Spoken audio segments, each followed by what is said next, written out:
We've been doing it for a long time. And sometimes it's a little more painful than others, but I'm talking about marriage.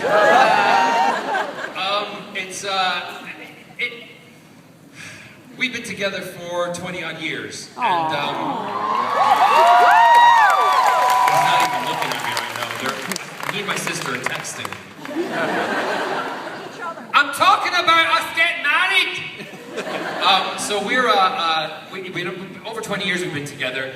The one thing that we decided to do, particularly when we had our civil partnership in the UK, you know, for us, when we were married, in our eyes, was when we signed the papers for our first mortgage. Yeah. That was a lockdown. Because both of us at that time signed it, and really at that time we're going, oh my God, how are we going to afford this? Like everybody else, we panicked, we were scared, but we knew we were on a journey for the long term to see what would happen. When civil partnership came, we decided to do it because we wanted to show young people at that time, younger than ourselves, that you can have a life sort of like, and I say sort of because civil partnership is not like getting married, it's the closest thing. It's the closest thing. So we did that, sorry? We were civil partnered in the United Kingdom, and we had the ceremony in Wales. So we did that there in order to show people that you can, you know, because someone said to me in a TV program once, you know, he said, well, I'm a recovered gay. Oh.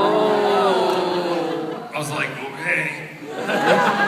And he, you know, and he explained to me that, you know, and I understand, you know, people have a belief system and all that kind of stuff, but, you know, his belief system told him to deny who he was and be somebody else, and he was happy with that, which is totally cool, but not for me.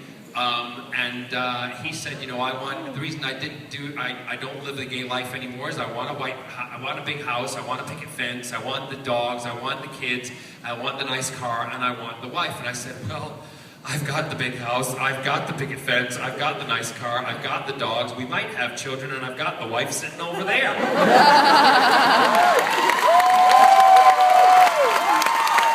He's a wife on the Friday night, I'm a wife on a Saturday.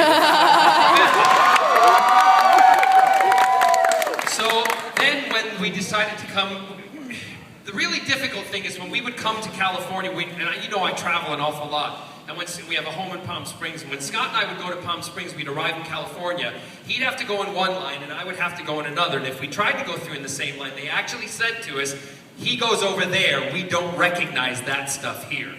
So for me, immediately, I was like, we have to do something here. We've got to push for it as much as we can here for the overthrow of Prop 8. And when other states are going for it, you see couples doing lawsuits, it's our duty, us in this room, if you believe in it, our duty as human beings, like Captain Jack, to stand on that fence and make a decision and back them up so that states will change it.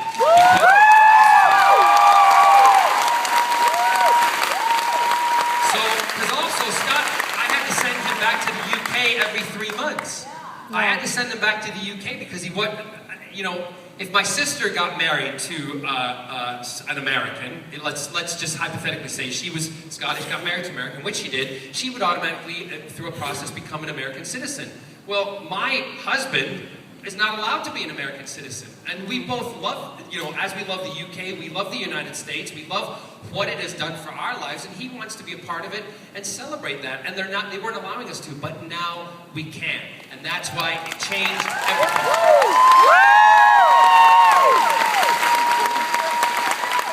Sorry, I'll get off the soapbox now.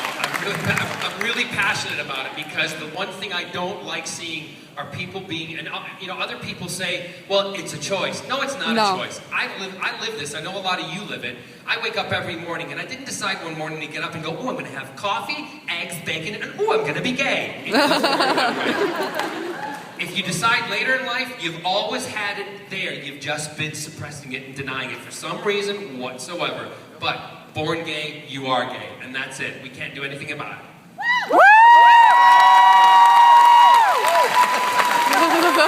I could go on, but next question.